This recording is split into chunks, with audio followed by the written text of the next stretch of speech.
Okay, I think for your study, okay, the first thing that we need to do is to retrieve the data. So without the data, you can't do anything of it. Now, how are you going to retrieve the data? The first thing I'm going to show you, well, I'm going to look for is the paper that we refer to, pancreatic cancer subtype. I think that is the Nature Communication papers, right? This one. Okay.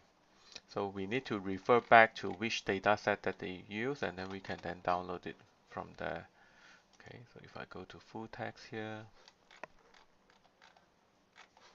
okay, so the material methods, so human ethical approval. So they mentioned that, okay, this was actually in the ICGC. Okay, so now there are a few things that you need to look carefully. So this is under the Australian Pancreatic Cancer Genome Initiative. If you go to the ICGC,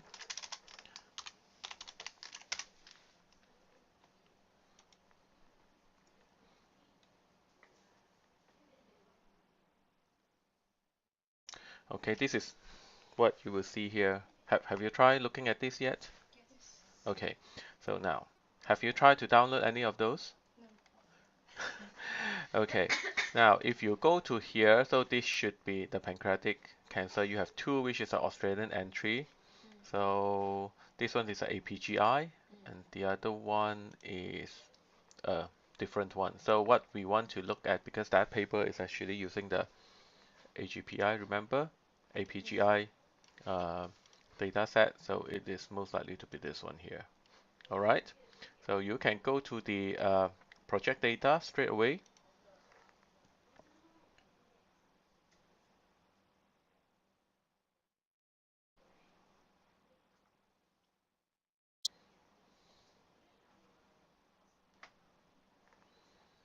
Okay, it will take a while. Now I'm going to show you this ICGC download, so most likely you won't be using it. So because there's another better source, okay, and luckily enough in that paper they have the supplementary data which already compile everything for you under one Excel sheet. I'm just showing you, okay, under the ICGC how you can look for the raw data there. One problem with the ICGC is that, well, when you downloaded the file, so each of the patient's data is actually appear as a separate file.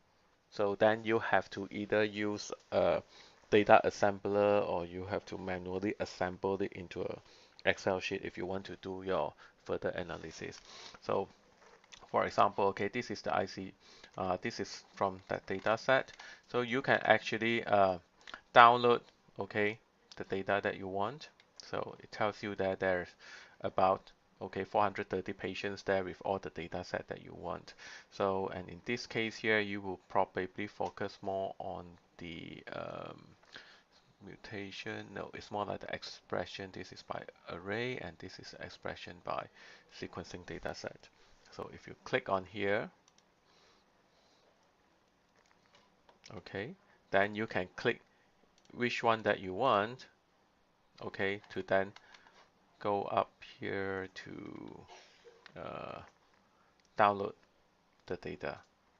Okay, so now, okay, so as I said before, if you download it that way, then it will come out as an individual file. So you can play around with it. So now, but luckily enough, in this paper, if you go to here, they actually have a number of supplementary data set. Okay, here you go. Where is the supplementary information? So you have each of the table here. So now, what I would suggest you to do is basically, I think most of the data is the one that you need to use are probably in table 1 to 13 and also table 14. So you can download this.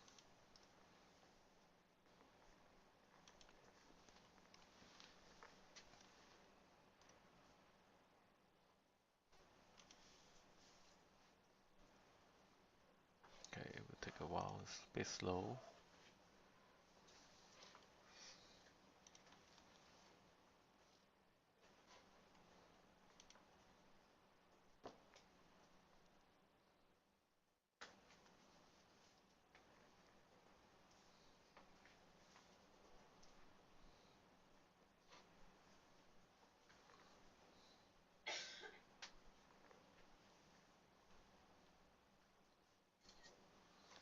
So it's a little bit slow here. I can use the one that I have previously downloaded, so that will be faster for you to look at it.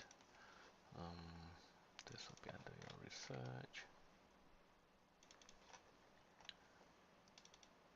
So these are all the table that I have downloaded, okay, previously, basically. So I think in table 1, this is on the supplementary table 1.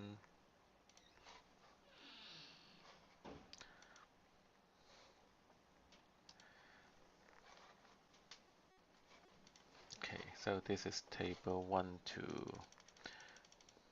Okay, so in supplementary table 1 is basically all the description about the clinical data. I don't think you need to look at that. Which one do we want to look at? Gistic research. It's probably not in this table. I think it should be in this data set here. Let me check.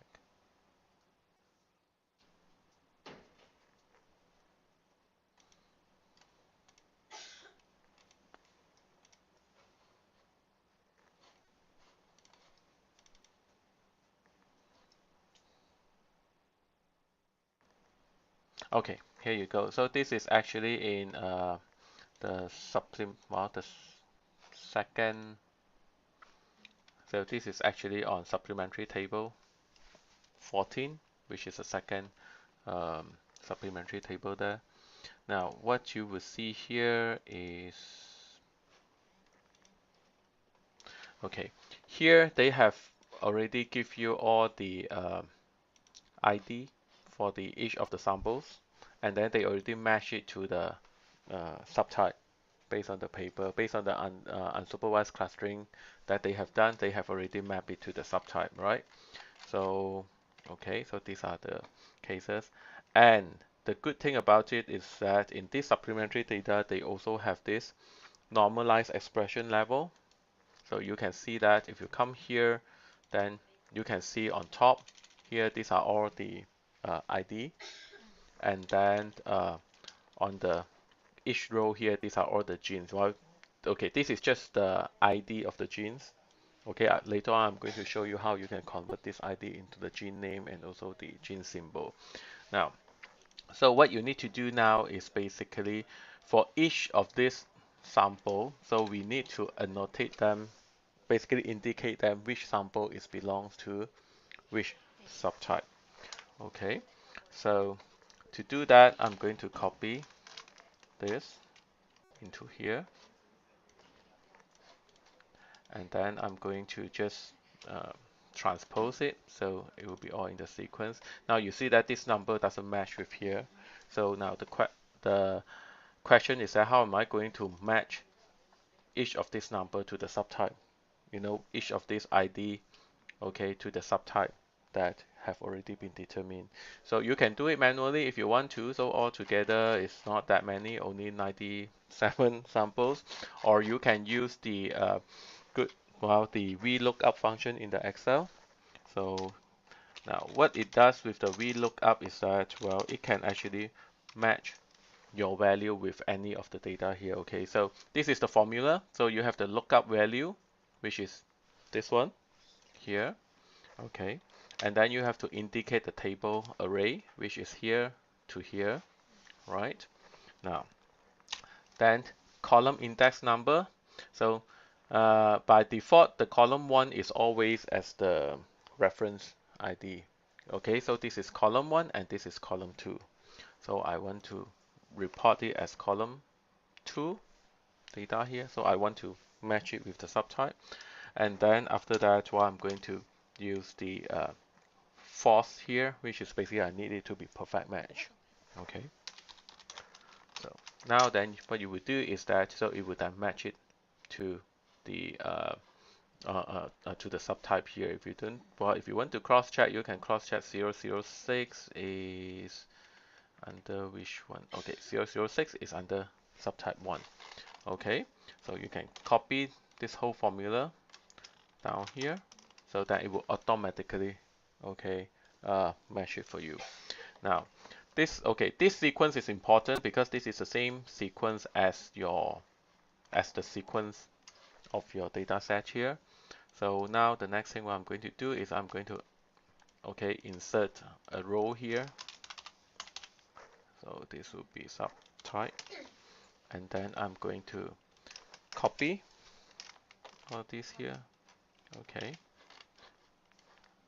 I'm copy the whole thing here now, and I'm going to paste special here. I'm just going to paste the value only, and I'm going to transpose it. So now that you have all the subtype matched to the whole data set. Okay. Okay. Now, so here this is the I'm going to insert uh, one row, one column here. This will be your ICGC ID. Now, when you look at all this, this is just the code name for different probe for the MR for the array or that they have used. So how are you going to match it back to the gene ID, HGNC ID? So okay, so to do that, basically you have to go to a program what we call Biomat. So or you can just basically convert um, ENSG to gene symbol. So you can go to the ensemble here.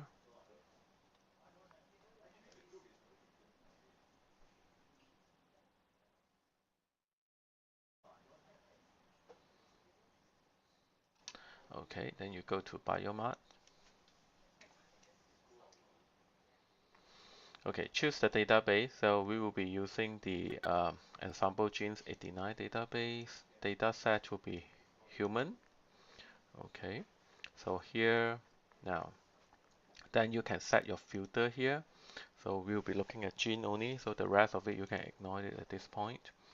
So now input the external reference ID. So what I'm going to do is I'm going to copy all of this, over this column here. So this is the input, and then the output. So this is where you can determine what you want the output to be. Uh, I'm going to include, let's say, gene name from here, and also the most important thing is actually to match it with the gene ID, and all the all the human gene symbol is actually curated by the HGNC, so we will use that as the standard for most of the work. So, and when you have done with it, then you just click the results here. Okay, then it will take a while to generate the file. So now, gene name, sorry. So I think the filter we need to, oh, I think, yeah, need to change this to back to the, okay, instead of gene name, I should select the ensemble genes stable ID. Okay, so then you will be able to see the match here. So you see this is the ID, and then this is the gene. Okay, so then you can download it as CSV or TSV file. So then you can then open this up in the Excel file.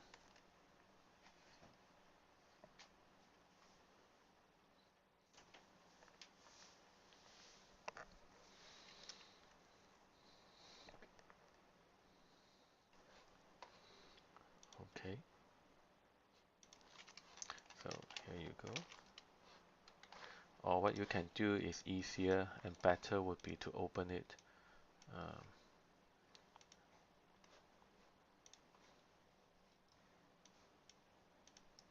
so this is the export file. So then, because it's a comma delimiters, so we put a comma here, then it will match. Okay, so now you have each of these gene ID matched to the official gene name that you have. Okay, so now, then how are you going to match? Okay, how are you going to match each of these gene entry to that? Hmm? Exactly, using the VLOOKUP. Okay, again, VLOOK. So it's a very useful function to have, basically. Then you select this two array here, column number 2, false. Okay, so number 3, oh, is that correct? Oh, sorry. So remember I told you, okay, the matching, the common ID that is shared between two data set must be on the first column here. Okay, so that's why when I put in here just now, it gives me the error here. It is actually A3 versus, okay, the table is actually these two now. So then this is column number 2. So this is column number 2 here. So now you see that. Okay, so now then you just copy and paste the whole thing. So it will take a while, okay, if your computer is very slow, it normally, okay, because the data set is a little bit big, so if your computer is a bit slow, it normally take a few minutes to respond. All right, so now you have matched it here. Okay, some of it doesn't match, basically. So I'm just going to check whether it is the same. See, it doesn't match. That means, well, some of it there's no the probe set doesn't detect any of the known genes. So this is quite common, basically. All right. So, okay. Now what I'm going to do now is I'm going to, okay, because now these are still in the formula. So if you leave it as it is, then it will slow down your computer quite a lot, because every time you refresh your calculation, you will have to recalculate it again. So what I'm going to do is I'm just going to copy this and I'm just going to paste it as value, so it will be fixed there. Okay, so then I don't need this file anymore, basically. Okay, so now you have, okay, all the ID for each of the samples matched to the subtype, as well as your gene matched to the gene ID. Okay, so, and this is pretty much